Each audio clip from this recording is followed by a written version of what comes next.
बोलिए सत्यनारायण भगवान की जय। शांताकारं भुजगशयनं पद्मनाभं सुरेशं विश्वाधारं गगनसदृशं मेघवर्णं शुभांगं लक्ष्मीकान्तं कमलनयनं योगिविद्यानगम्यं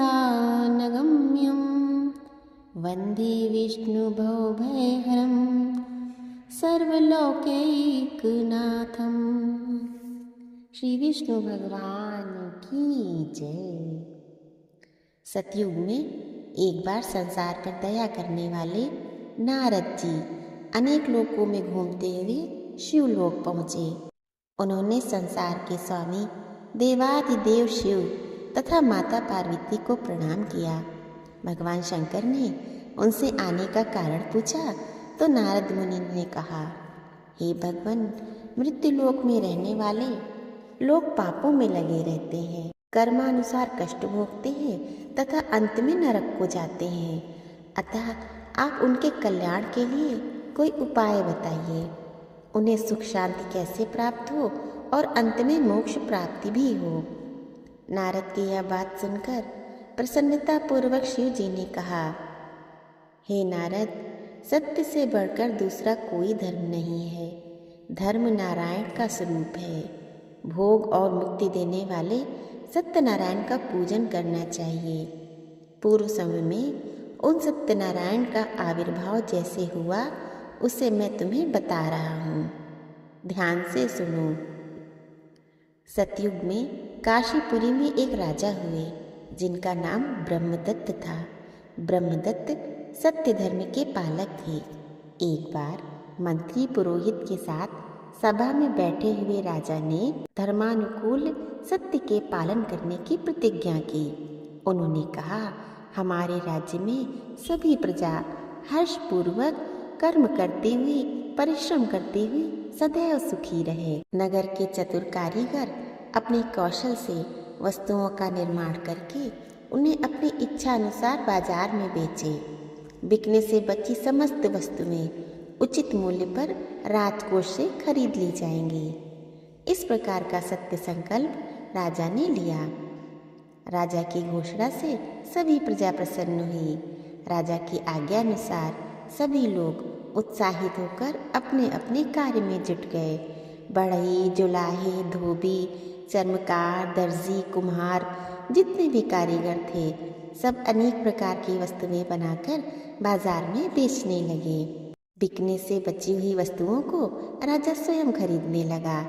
इस प्रकार राज्य में विकास होने से दरिद्रता दूर हो गई। काशीपुरी में संपन्नता आ गई। सभी रिद्धियाँ, सिद्धियाँ तथा सभी प्रकार का आनंद भर गया। पुरी धर्म, अर्थ, यश, पराक्रम आदि गुणों से सुशोभित हुई।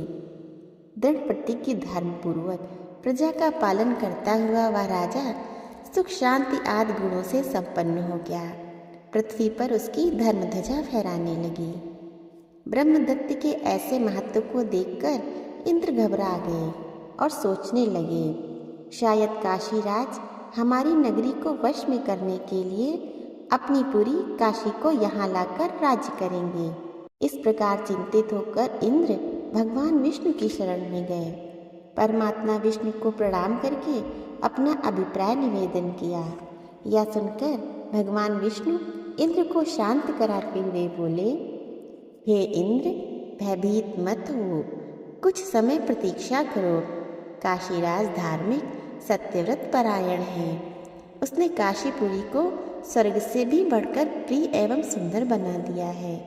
इस प्रकार इंद्र को समझाकर विष्णु प्रिया लक्ष्मी के पास गए। भगवान विष्णु ने लक्ष्मी जी से कहा, मैं काशी राजा के सत्य की परीक्षा करना चाहता हूँ, जिसमें आपके सहयोग की आवश्यकता है।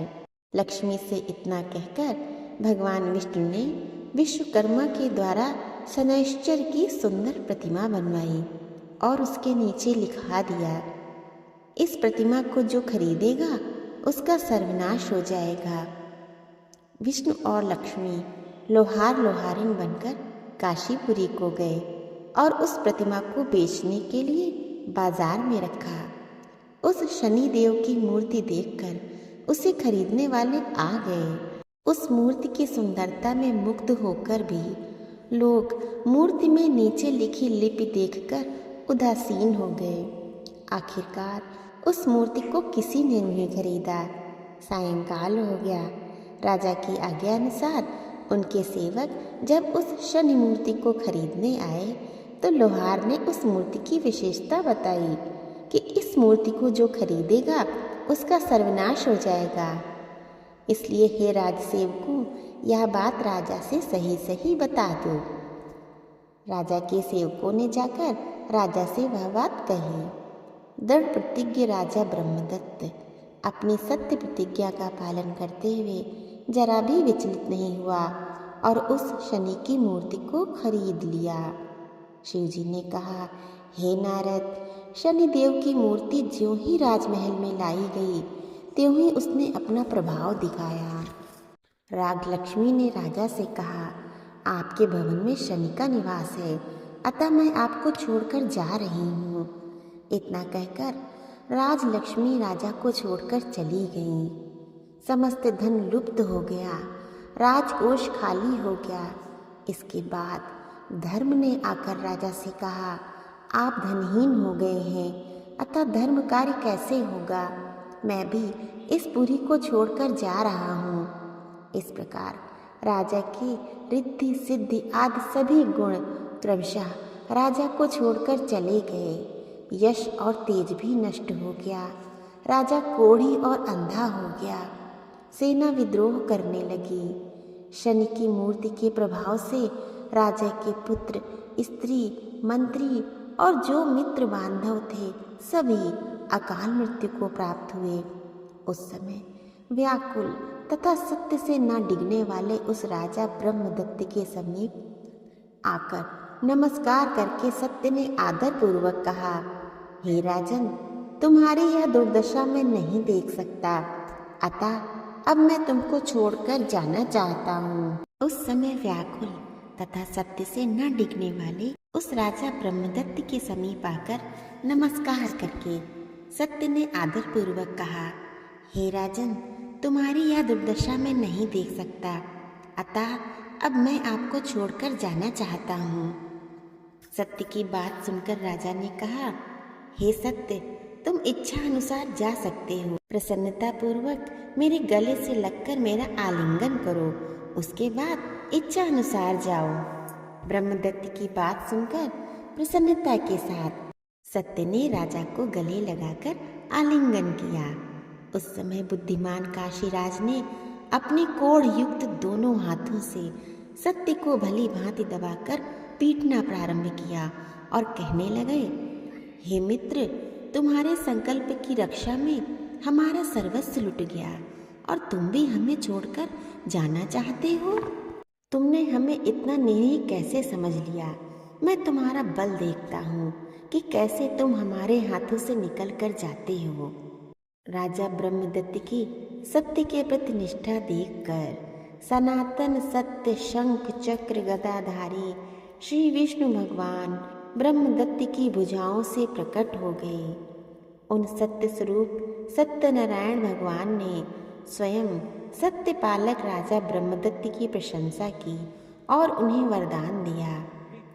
सत्यदेव के वर से काशीराज ब्रह्मदत्त के पुत्र, स्त्री, मंत्री, बंधु बांधव, धन धान्यादि कोष सब कुछ प्रकट हो गया। राजा भी पूर्ववत स्वस्थ हो गए। राजा को राज सिंहासन पर बैठाकर श्री विष्णु भगवान सत्यनारायण अंतर ध्यान हो गए। इसके बाद सत्यव्रत राजा ब्रह्मदत्त पुनः राज्य करने लगे। बहुत समय तक राज्य सुख भोग कर अंत में सत्यपुर को चले गए। इस प्रकार शिव के मुख से भगवान विष्णु के सत्यनारायण रूप में प्रकट होने की कथा सुनकर देवर्षि नारद परम प्रसन्न होकर शिव तथा पार्वती को प्रणाम करके इच्छा अनुसार आकाश मार्ग को चले गए। इस परम पवित्र रहस्य को जो सुनता है और सत्यव्रत का पालन करता है वह चिरकाल तक पुत्र धन धान्यादि सुख भोग कर अंत में सुखपूर्वक सत्यलोक को प्राप्त होता है। बोलिए श्री सत्यनारायण भगवान की जय।